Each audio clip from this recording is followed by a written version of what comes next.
Bien, chers amis, je voudrais d'abord remercier Jean-Pierre ainsi que son ami et mon ami Michel de Gégère qui ont organisé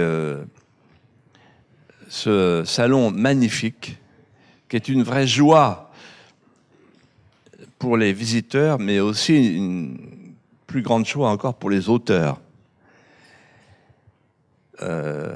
J'avais gardé un très très bon souvenir, Charette, Saint-Louis, Jeanne d'Arc. Et je m'étais dit, là, quoi qu'il arrive, je viens. Et puis voilà, c'est toujours aussi merveilleux. Il y a beaucoup de monde et les gens sont chaleureux et ils sont délicats. On dirait qu'ils sont bien élevés.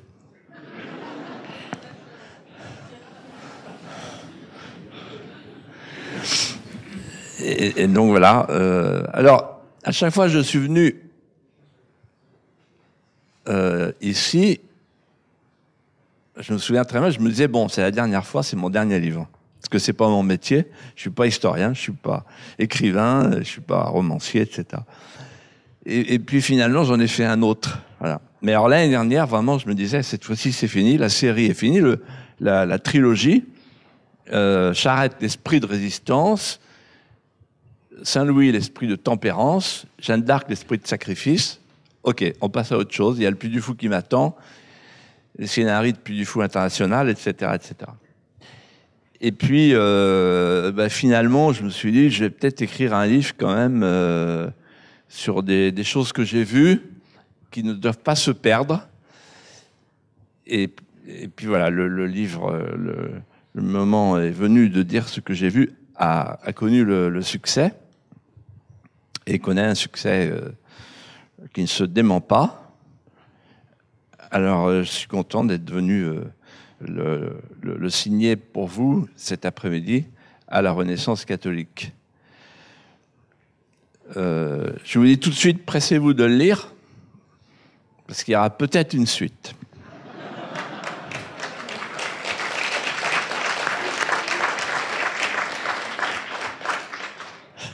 Parce que le moment est venu de dire ce que j'ai vu, puis la suite, ça pourrait être le moment est venu de les déférer pour haute trahison.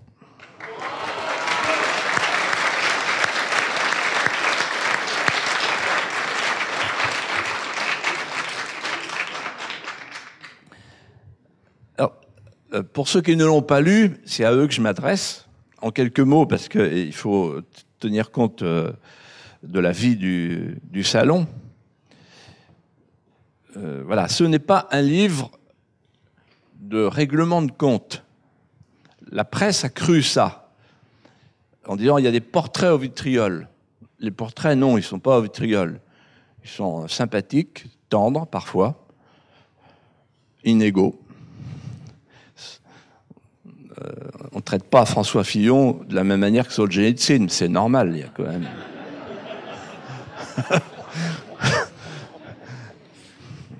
mais c'est pas le but, c'est pas les portraits, c'est une analyse. Ce n'est pas le livre d'un voyeur, du gars qui lâche sa poche d'amertume depuis la coulisse. C'est un livre d'alerte et d'alarme. Un livre qui dit « Attention, la France est peut-être en train de mourir, submergée de l'extérieur, effondrée de l'intérieur. Attention, ceux-là même qui avaient pour mission, pour haute mission, de préserver les trésors de la France, les ont bradés. » Mais ce n'est pas non plus un livre de désespoir.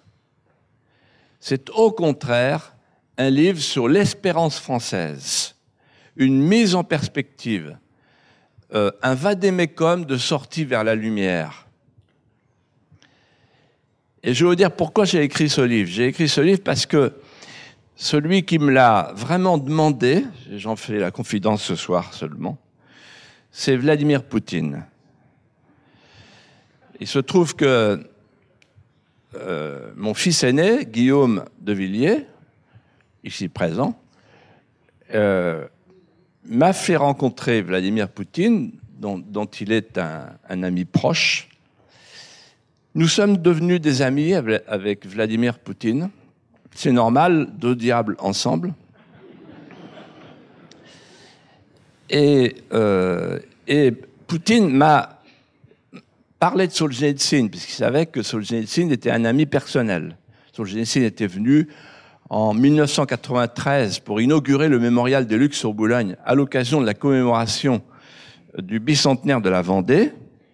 Et il était venu chez moi, passer 5 jours ensemble, puis après je suis allé le voir une fois, 2 fois, 3 fois à Moscou, et il m'a fait des confidences dont je vais vous parler dans un instant. Et donc, Poutine me dit, en fait, le monde libre n'est pas ce que vous croyez. Le monde libre était à l'ouest, avec l'OTAN et l'Amérique, quand il y avait le mur de Berlin, et le monde soumis, c'était nous, la Russie soviétique et l'Europe orientale, soumis au bolchevisme, au soviétisme. Mais maintenant, c'est l'inverse. Le monde libre, c'est nous. Nous ne sommes pas soumis, sinon à l'autorité de Dieu. Nous sommes une chrétienté charnelle, nous ne sommes redevenus, alors que vous, vous êtes le monde soumis, vous, l'Europe occidentale, vous êtes soumis à l'OTAN, qui n'a plus aucune raison d'être. Et vous êtes soumis à la marchandisation du monde, à l'américanisation du monde. Par exemple, vous, vous avez les Femen, pas moi.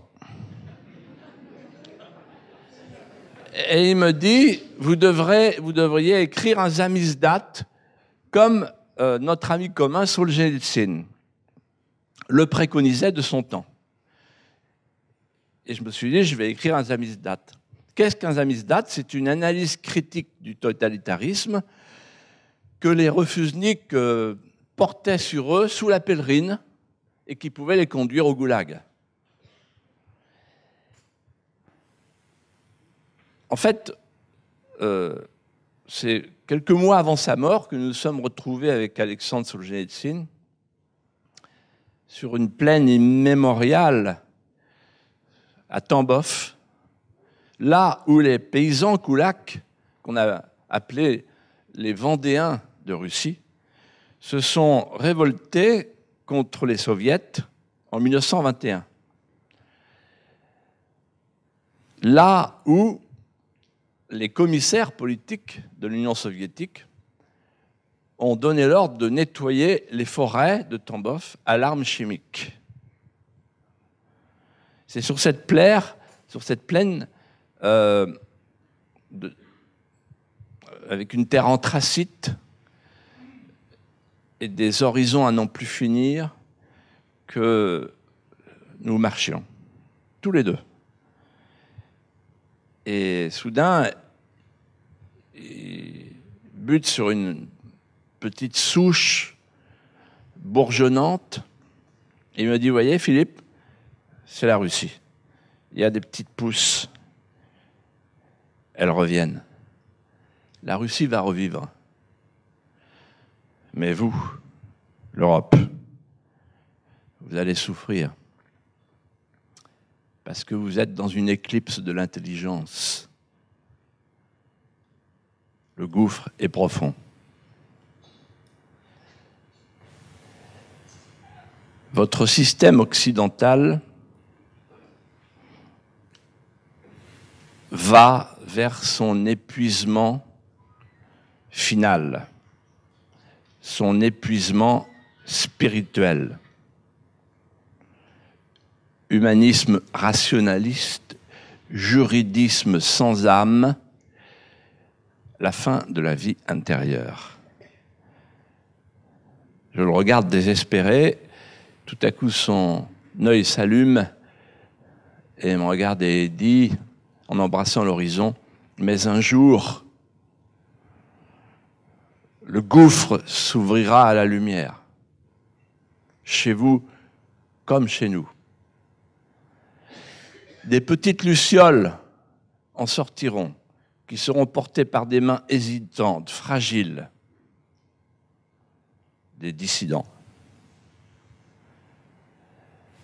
Alors, Philippe, je vous le dis, les dissidents sont à l'Est, ils vont passer à l'Ouest. Et c'est cette phrase, les dissidents sont à l'Est, ils vont passer à l'Ouest, qui m'a conduit à faire ce livre. Depuis que j'ai quitté la vie politique, il y a 6 bonnes années, j'ai rencontré beaucoup de jeunes Français qui, après notamment la Grande Marche dans Paris, où 2 millions de Français sont descendus gratuitement pour la famille, j'ai rencontré beaucoup de jeunes qui disaient « on voudrait comprendre comment on en est arrivé là, comment on a battu les poutres maîtresses. Est-ce qu'il y a un espoir et où est-il » Ce sont des jeunes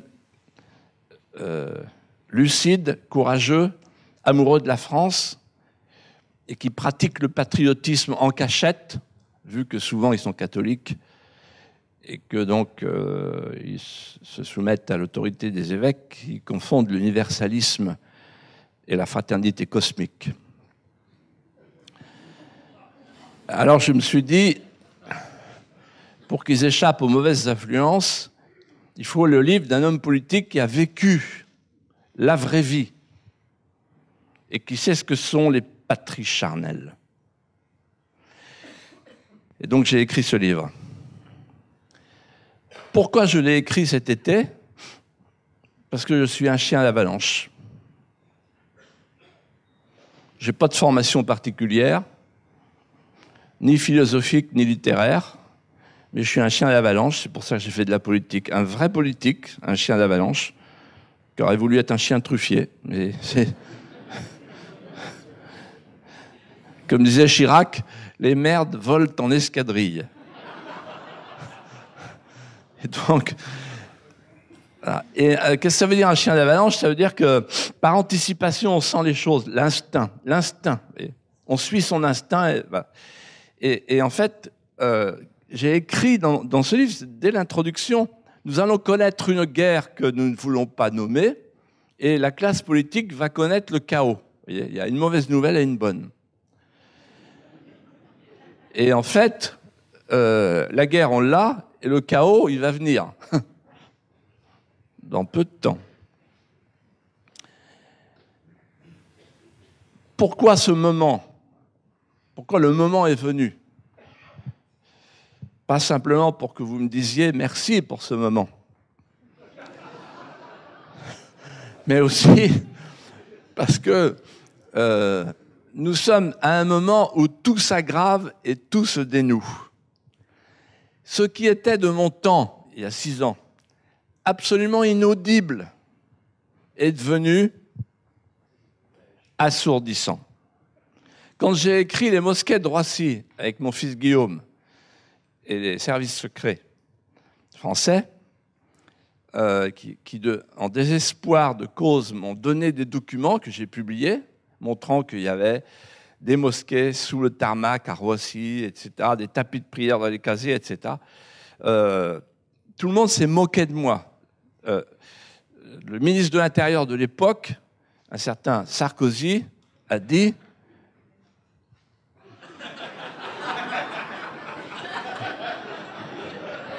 bon.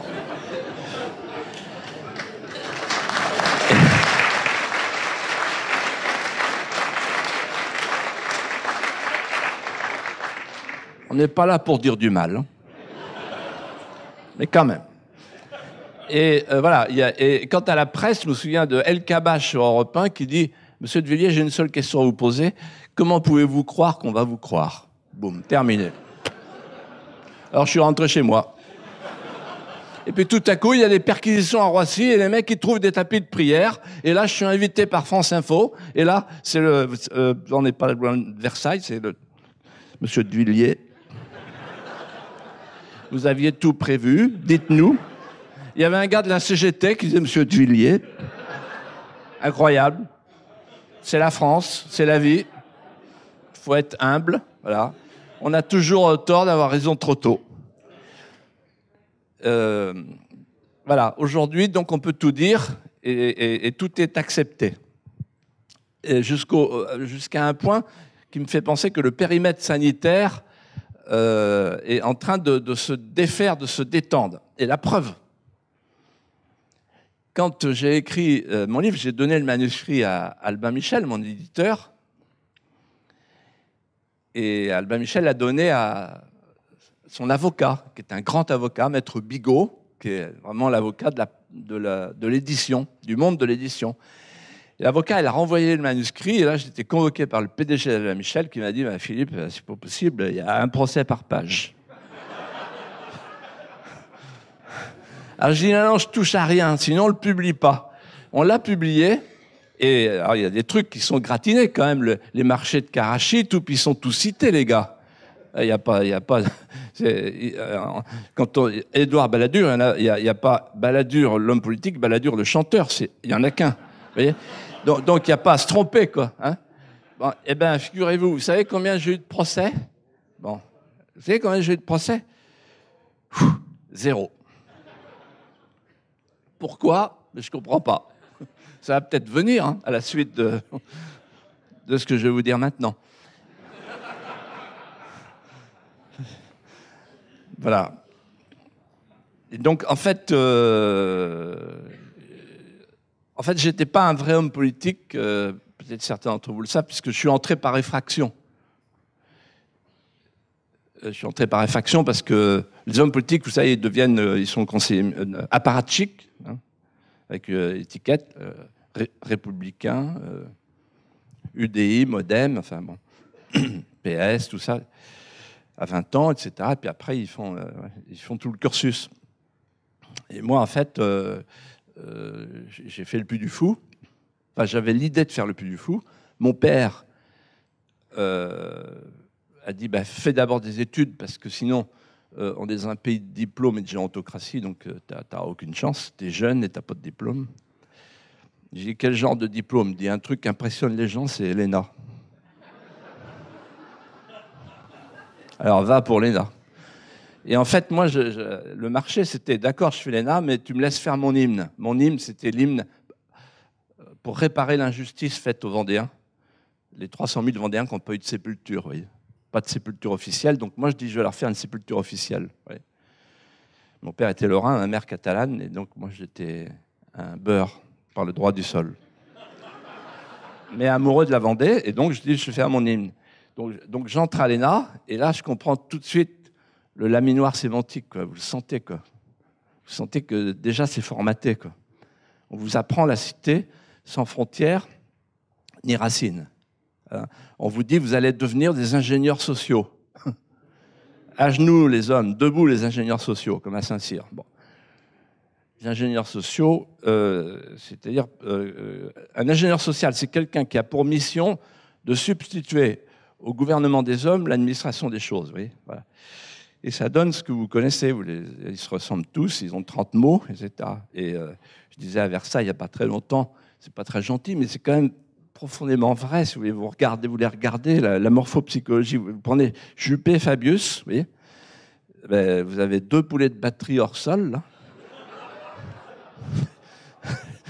Et 2 crânes d'œufs. Ils ont été démoulés le même jour. Il y a juste le code barre qui a changé, gauche-droite.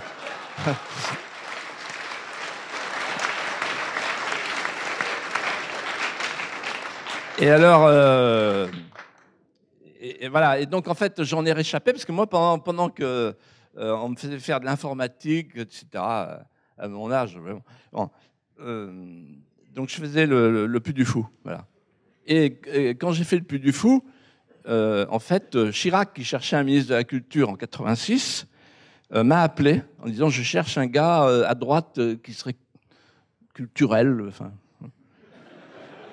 il a failli dire cultivé. Et j'avais un ministre qui s'appelait Léotard.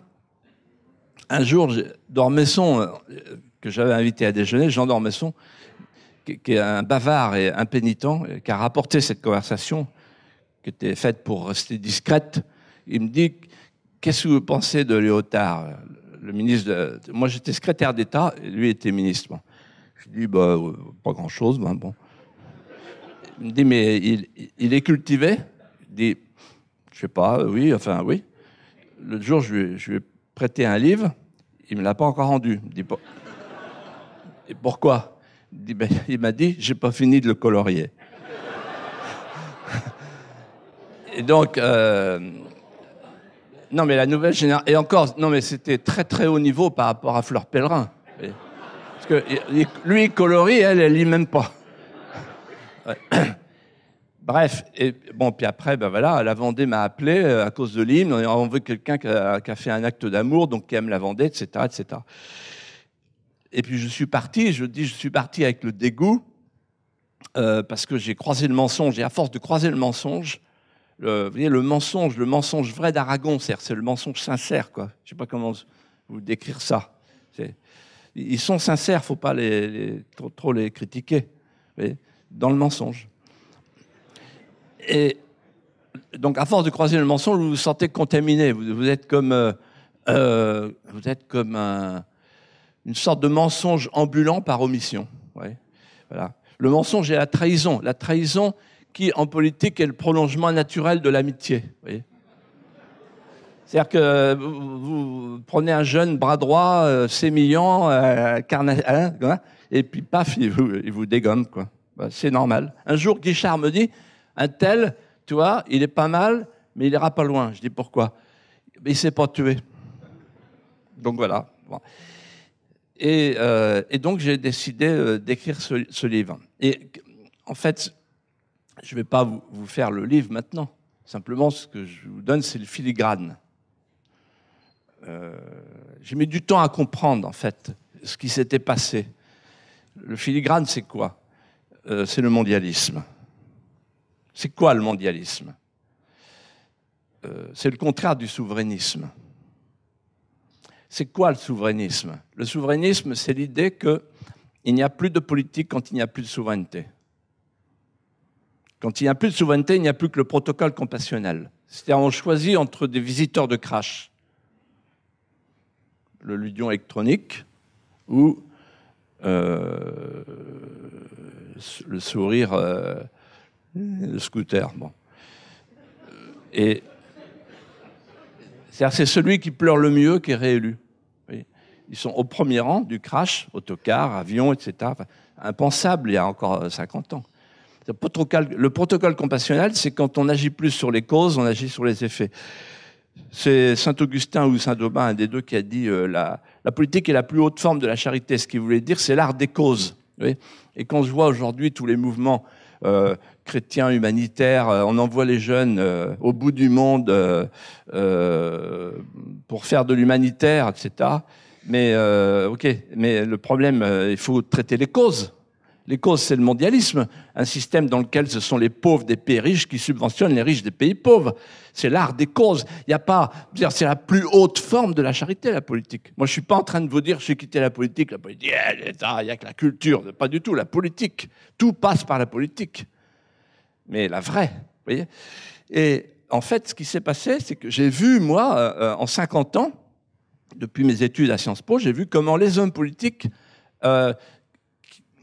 qui ressentaient sans doute la charge comme trop lourde pour leurs frêles épaules, ont dispersé le pouvoir qui était leur en tant que représentants du peuple français et en fait l'ont liquidé.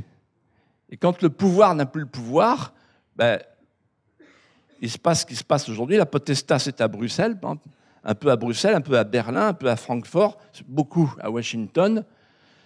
Et puis, l'autoritas, c'est un peu chez Ruquier et un peu à Canal+, quoi. Et donc, il faut faire du showbiz, voilà. Et vous avez deux sortes de femmes d'hommes politiques, celles qui chantent et celles qui font chanter. Vous choisissez entre les deux présidents successifs.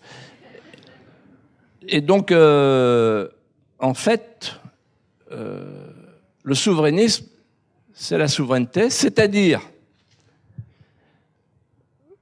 la supériorité d'un pouvoir légitime sur les pouvoirs de fait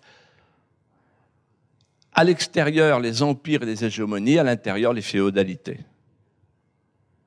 Et on voit bien à quoi on est arrivé aujourd'hui. On a perdu notre souveraineté. Je raconte tout le combat de Maastricht. On a perdu aussi notre identité, une grande partie de notre identité.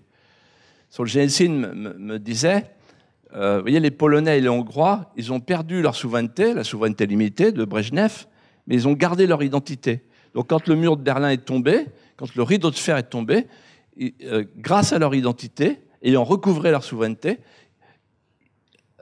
ils avaient gardé leur âme. Nous, avec les BHL, Alain Minc, Attali et tous les autres, qui pratiquent pour nous, pas pour eux, la honte de soi, la haine de soi, c'est-à-dire la honte de nos ancêtres et la haine de la France, car comme le dit très bien Michel de Gégère, la haine de soi, en fait, c'est pas la haine de nous, c'est la haine d'avant. C'est vraiment injuste. On a le droit d'avoir la haine pour soi, après tout, bon, mais pas pour ceux qui nous ont précédés. Ils ne méritent pas. C'est une profonde injustice. On ne peut battre sa coupe que sur sa propre poitrine. Voilà.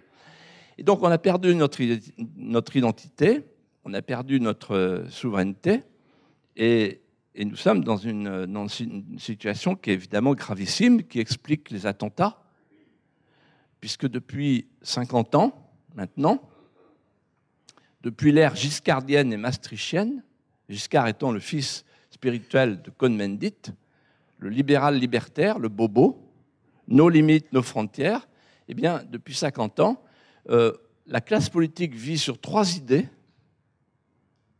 Premièrement, un espace sans frontières, c'est-à-dire qu'on a expliqué aux Français, moins il y aura de frontières, plus il y aura de sécurité. Ça, c'est fort. Grâce à Schengen. Deuxièmement, une société multiculturelle. Plus il y aura de sociétés multiculturelles, plus il y aura, comme disent les évêques, de vivre ensemble. L'accueil de l'autre. On l'a eu, l'accueil de l'autre, là, la semaine dernière. Hein, l'autre qui se glisse parmi les migrants, hein, puisqu'il fallait que toutes les paroisses accueillent des migrants. Je ne sais pas si vous en avez accueilli. Il n'y a qu'au Vatican qu'ils n'en ont pas accueilli. Une seule paroisse, alors que l'appartement du pape est vide. Là, il y avait de la place. Eh bien, voilà, on est beau, on a accueilli les migrants, et puis maintenant, ben, on a des terroristes. Oui. Et moi, quand j'avais dit ça, à l'époque, les gens étaient choqués en disant quand même l'accueil de l'autre. Mais non, mais c'est pas ça l'accueil de l'autre. Il y a le racinement aussi. Vous croyez que c'est intelligent de déraciner les derniers chrétiens d'Orient, là ? Et de faire la transhumance, la déportation de peuples entiers, parmi lesquels se glissent des terroristes. C'est absurde. Donc la société multiculturelle, elle est morte avec les attentats. La France, elle est uniculturelle. La France, c'est une vieille terre chrétienne, de civilisation chrétienne, point final. Voilà. Et troisièmement, le laïcisme droit de l'homiste. À la Barouin, le président des maires de France, 3 jours après les attentats, attendez, laissez-lui sa chance. C'est l'affaire d'1 minute. 3 jours après les attentats, il a publié le rapport de l'Association des maires de France. Vous imaginez l'autorité du document. Et il a expliqué sur RTL la chose suivante. Il a dit il faut interdire les crèches de Noël sur l'espace public. Bien. En d'autres termes, qu'est-ce que ça veut dire ? Ça veut dire pour extirper le terrorisme islamique, il faut d'abord éradiquer le christianisme en France. Mais ce sont des irresponsables et je n'hésite pas à vous dire, parce qu'il y a une caméra, la responsabilité de tous ces gens-là, elle est criminelle.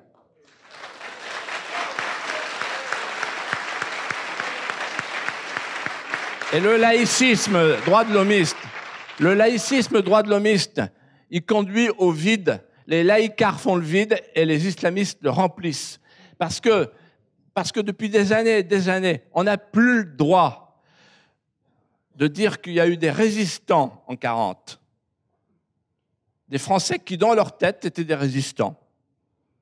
C'est un scandale de dire que c'était des crypto-nazis, des racistes. C'est un scandale. Et tout le monde se tait.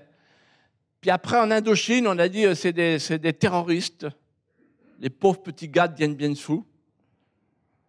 Il y a eu un communiqué de Fabius quand le Viet Minh est mort, mais pas quand Diap est mort, mais quand Bijard est mort et Benoît de Saint-Marc, il n'y a eu aucun communiqué. Aucun communiqué. Et puis en Algérie, on a dit c'est des tortionnaires. Voilà. Mais ça va plus loin que ça. La France est interdite d'elle-même. La partie la plus glorieuse de la France, celle qui nous fait rêver, celle qui fait l'heure du Puy du Fou, l'heure, le contraire du malheur. C'est toute la France chevaleresque, cette France-là, elle est interdite aux petits Français. Alors, il n'y a pas de réponse à la quête d'absolu. Quand on interdit aux jeunes Français d'avoir accès à nos larmes, à nos drames, à nos grandeurs, à nos fiertés, ils vont chercher ailleurs d'autres larmes, d'autres drames, d'autres gloires et d'autres fiertés. C'est ce qui se passe en ce moment.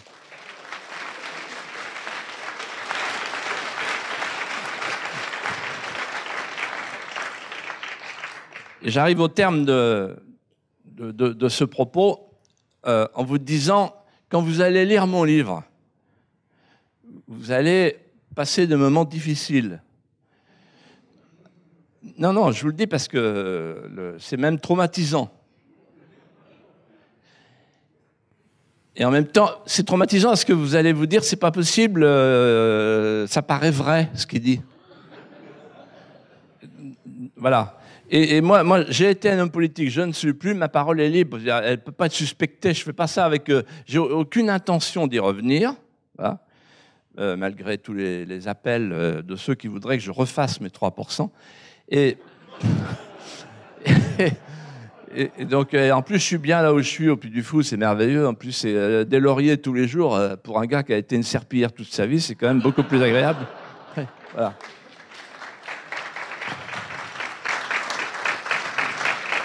Mais, donc c'est un livre qui est traumatisant, et puis tout à coup, à la fin, la phrase de Solzhenitsyn, et le gouffre va s'ouvrir à la lumière. De quoi s'agit-il? Quand j'ai écrit ce livre, je ne savais pas que les attentats allaient tout accélérer. Mais ce que j'ai écrit au mois de juillet dernier est encore plus vrai aujourd'hui. Écoutez-moi bien, le mur de Maastricht va tomber. Le mur de Maastricht, c'est le mur du mensonge. Le mensonge d'une Europe post-nationale, le mensonge de la fusion des nations, le mensonge des élites post-morales et post-nationales, ce mensonge qui était un rêve est devenu un cauchemar pour les peuples. La prospérité, la sécurité, la puissance. On est devenu un protectorat américain et il n'y a pas la sécurité, il n'y a pas la puissance et il n'y a pas la prospérité. Donc le mensonge s'est abîmé dans le cœur des peuples. Le mur de Maastricht va tomber. C'est une question de semaines, c'est une question de mois. Il ne faut pas être grand clair pour le comprendre. Alors tout va changer. On va pouvoir refranciser nos rêves. On va pouvoir faire un renversement d'alliance, sortir de l'OTAN et construire la grande Europe de demain, de l'Atlantique à Vladivostok, l'Europe avec la Russie, l'Europe des chrétientés charnelles qui nous ouvrira sur la puissance de l'avenir qui est la Chine et l'Inde. Et c'est là que Vladimir Poutine m'a dit « Je ne comprends pas pourquoi vous continuez à écrire votre avenir sur le continent américain. C'est une puissance déclinante. Moi, je pourrais faire l'interface. L'interprète interface. Moi, j'avais compris interface, oui. La Russie, là où elle est fait l'interface. L'interface entre l'Europe et la Chine. Donc demain, on fera la grande Europe. Et puis, on va se réaffilier. On va se réinstituer. Pourquoi je dis ça? Parce que, en fait, moi, j'ai vu pendant 30 ans, petit à petit, se dessiner la formidable conjonction, écoutez-moi bien, c'est le propos essentiel de mon livre, qui peut-être va vous choquer, certains d'entre vous, qui croient au libéralisme économique. Parce que le CNPF, le MEDEF, qui croient à l'immigration, à la délocalisation à domicile, croient au libéralisme économique.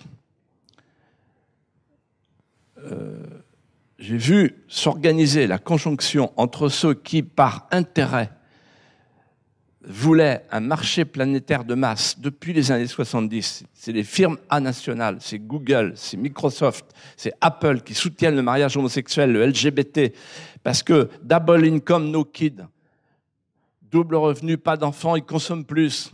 Ce n'est pas une position morale chez eux, c'est une position économique, d'efficacité économique. Il faut transformer les citoyens en consommateurs compulsifs, la marchandisation du monde, y compris du vivant, de la terre, mais d'abord du vivant.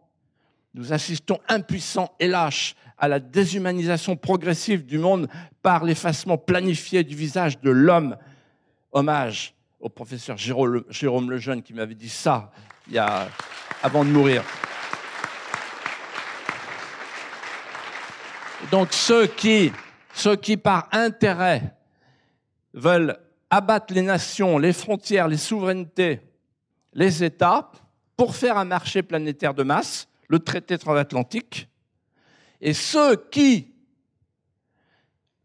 dans le même temps, veulent fabriquer par idéologie, pas par intérêt, par idéologie, veulent fabriquer un homme nomade, désaffilié, désinstitué, sans sexe ni patrie, un homme déraciné. C'est cette rencontre Giscard Cohn-Bendit. On tue la nation, on tue l'État, et la théorie du genre, etc., c'est le libéral libertaire, c'est le bobo. Voilà où nous en sommes. Et donc on ne peut pas, d'un côté, être contre le libéralisme économique et être pour le libéralisme sociétal. Ça n'est pas possible. Ce sont les deux faces siamoises du même libéralisme. Eh bien, on va pouvoir, quand Maastricht va tomber, Maastricht est une idéologie mondialiste, on va pouvoir retrouver les mots, les étymologies, nation. Aujourd'hui, on dit on est tous frères. Hein, ils vont tous dans les mosquées, ils disent on est tous frères. Bon, on est frères de quoi? Sous quoi? Il n'y a pas de père, il n'y a pas de mère. Il n'y a plus de père, il n'y a plus de mère. Puisqu'on a voulu éliminer le pater familias du Code civil, le bon père de famille, et puis le matriarcat, parce qu'il empêche de consommer. Donc, qu'est-ce que ça veut dire la liberté, l'égalité et la fraternité sans père, sans mère? Mais nation, ça veut dire naître, ça renvoie à la maternité. Patrie, ça veut dire père, ça renvoie à la paternité. Donc on va retrouver les patries charnelles. On va avoir le droit à nouveau de les prononcer. Et puis, il va se passer la chose que tout le monde attend. Les dissidents vont sortir dehors. Ils vont sortir de la catacombe. Qu'est-ce qu'un dissident?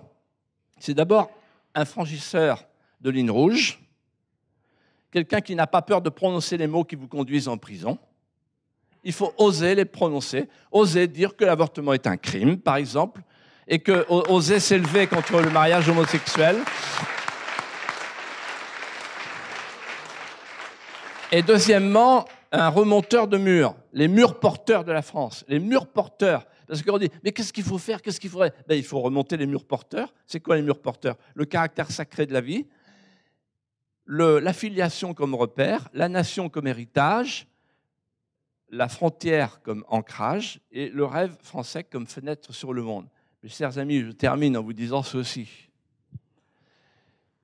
J'avais tout à l'heure une conversation avec un professeur de philosophie, Jacques Desaubrettières, qui fête son anniversaire il y a 3 jours, et qui me disait à cette occasion la phrase prononcée par Jean-Pierre Maugendre, la France est en dormition, mais elle n'est pas morte. Elle n'est pas morte. Elle vibre encore. La dormition n'est pas la mort. Nous allons souffrir. Mais il y aura des dissidents. Ils sont là, déjà, parmi nous. Et depuis le 13 novembre, la jeunesse française se réveille. Elle sort de ses somnolences et de ses crédulités. Elle échappe à ses maîtres, qui sont des faux maîtres, les maîtres médiatiques. Et elle se met sous l'ombrelle du vrai maître, l'événement, le fait. Plus têtu, plus fort que n'importe quel faux maître. Alors la jeunesse française, elle va se lever, les petites lucioles à la main. Pas besoin d'être majoritaire. Lénine avait très bien dit ça. Il me faut 1000 hommes. Il y aura 1000 hommes. Et la reconquête, peut-être la reconquista, commencera. Nous allons souffrir, mais n'oublions pas le petit clin d'œil sémantique de la Providence qui a mis à notre disposition un mot ambivalent, souffrance, France. Dans le mot souffrance, il y a encore le mot France. La France est en dormition, mais elle n'est pas morte. J'ai terminé mon livre comme je termine cette conférence. Depuis les croisés qui ont été désignés par l'État islamique, ce qui est un grand honneur pour la France chrétienne, parce que je suis fier des croisades. Les croisades étaient une guerre de libération et non pas une guerre de colonisation, parce que la chrétienté allait avec comme frontière le Jourdain et qu'il fallait libérer le tombeau du Christ et que les chrétiens avaient raison de considérer qu'il fallait libérer le Saint-Sépulcre. Eh bien, donc les croisés ont été attaqués et le seront probablement demain. Gesta Dei perfancos. L'œuvre de Dieu passe encore aujourd'hui par les Francs. Que vive la France éternelle que nous aimons. Merci.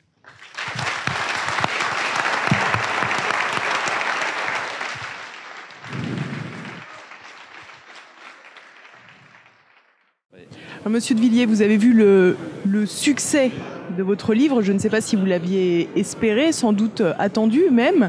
Vous voyez aujourd'hui que vous êtes une star. Vous donnez le change. Quelle suite allez-vous donner à ce succès ? D'abord, le succès, il faut rendre à César ce qui est à César et à TV Liberté ce qui est à TV Liberté. Parce que si je n'avais pas été porté par des organes de presse comme Le Figaro Magazine, comme Valeurs Actuelles, comme TV Liberté, c'est d'ailleurs un très bon souvenir pour moi, l'interview que j'ai fait chez vous, le livre n'aurait pas connu le succès qu'il a connu. Et d'ailleurs, c'est un très bel exemple, le succès de ce livre, de la dissidence. Pourquoi la dissidence, ça veut dire quoi? Ça veut dire qu'il y a des circuits parallèles, des circuits d'information parallèles. On peut se passer des grands médias, des associations parallèles, une culture parallèle. Puis du Fou est un exemple. Des écoles parallèles, les écoles hors contrat, etc. Voilà. Il peut y avoir un parallèle de la politique avec la métapolitique, comme vous avez fait avec votre ouvrage, et on doit s'en contenter? Voilà, il faut créer partout des petits isolats de résistance qui permettent de regrouper des Français réfractaires et qui pratiquent, apprennent et transmettent le discernement. Les gens vous attendent aujourd'hui et vous êtes un politique, même si la politique vous a dégoûté. Est-ce que vous allez le transformer? Mais j'ai pas envie, voilà. Donc il faudrait vraiment qu'il y ait des circonstances aujourd'hui imprévisibles, voilà. Mais je suis pas en train de dire s'il y avait des circonstances, il en brûle d'envie. J'ai pas envie. C'est un milieu qui me, comme je l'explique dans mon livre, qui m'a traumatisé. Et alors il y aurait un homme providentiel selon vous qui pourrait faire surface avant 2017? Non, mais c'est pas à moi d'en parler. Non, mais il n'y a pas. Je sais pas. Moi, je m'intéresse aux idées salvatrices qui peuvent sauver le pays. Bon, on n'est pas encore en 2017. On verra bien comment les choses se présentent. Ce que je pense, c'est qu'il y aura un chaos. Et que de ce chaos naîtra une génération, et que de cette génération naîtra probablement un homme ou une femme. Ils sont peut-être déjà là, sans qu'on les voit très bien pour l'instant.